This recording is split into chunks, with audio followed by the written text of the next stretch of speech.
The Valdrani Empire had conquered 17 star systems in less than a century. Their chrome warships cut through the void like surgical knives, their plasma cannons reducing rebellious worlds to glass.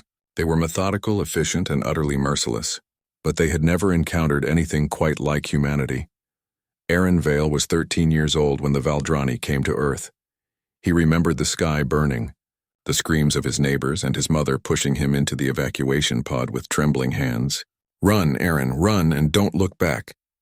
Those were the last words he heard before the pod launched, carrying him away from everything he'd ever known. The Valdrani found him drifting 3 days later, dehydrated and barely conscious. They scanned him with instruments that hummed like angry wasps, cataloged his genetic structure, and declared him worthless. Too young to work, too weak to fight, too human to matter, so they did what they always did with worthless things. They threw him away. The Vault of Scales was not a prison in the conventional sense. It was a dimensional pocket, a fold in space-time where the Valdrani had sealed away the last of the Drakith, the ancient dragons who had once ruled the galactic core. For 10,000 years the dragons had slumbered in that eternal twilight, neither dead nor truly alive, waiting for a freedom that would never come. Aaron tumbled through the portal and crashed onto obsidian ground. The air was thick and hot, tasting of sulfur and ancient rage. When he opened his eyes, he saw mountains of bone and rivers of molten stone, and everywhere, coiled in the shadows, were the dragons. Most ignored him. A few observed him with eyes like dying stars, then returned to their endless slumber. But one approached. Sareth was massive, even by dragon standards, her scales the color of tarnished silver, her wings tattered from millennia of confinement. She lowered her head until one enormous eye filled Aaron's vision, studying him with an intelligence that made his breath catch. "A human child," she rumbled, her voice like thunder in a canyon. How unexpected. Aaron scrambled backward, heart hammering. "Please don't eat me." Something that might have been amusement flickered across Sareth's features. "Eat you? Child, I have not eaten in 3,000 years. The Valdrani see to that. We are sustained at the minimum threshold of existence, alive enough to suffer, too weak to escape." Over the following weeks, Aaron learned the truth. The Valdrani had not always been conquerors. Once they had been a client species of the Drakith, who ruled with wisdom rather than cruelty. But the Valdrani had grown ambitious, developed weapons the dragons could not counter, and staged a coup that reshaped the galaxy.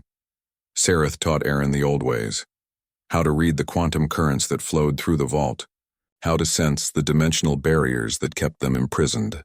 In return, Aaron shared stories of Earth, of humanity's stubborn refusal to submit, of his mother's final sacrifice. "Your species is young," Sareth said one day, "but you burn bright. Perhaps too bright for your own good." Aaron traced patterns in the obsidian dust. "My people are probably dead now." "The Valdrani don't leave survivors." "No," Sareth agreed.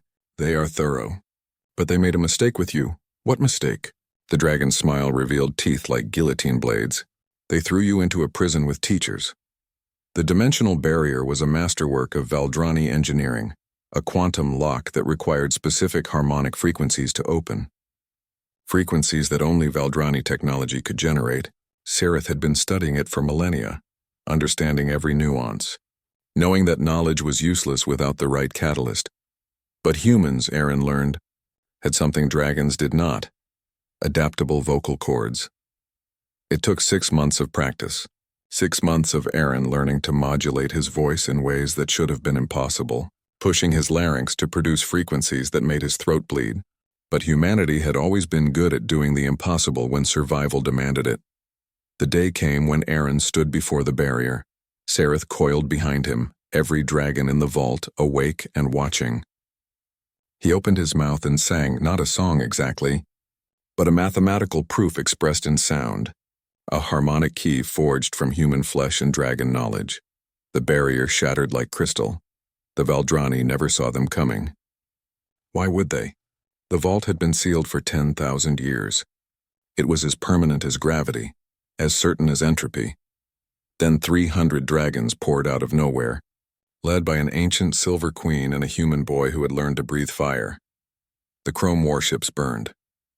The orbital stations fell like dying stars, and on every conquered world, the oppressed species rose up, seeing hope incarnate in scales and flame.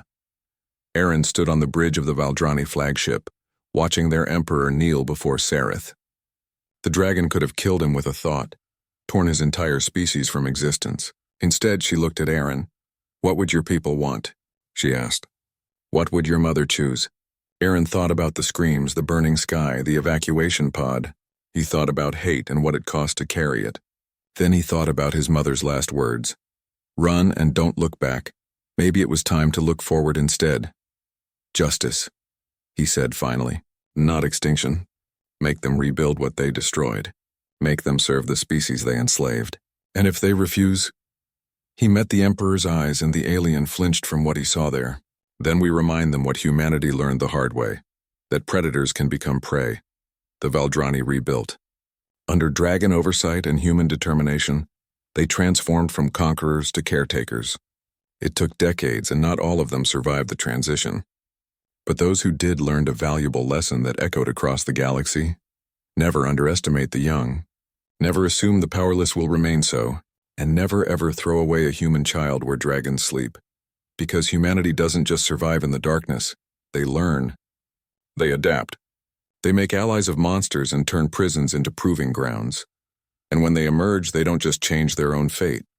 They reshape empires.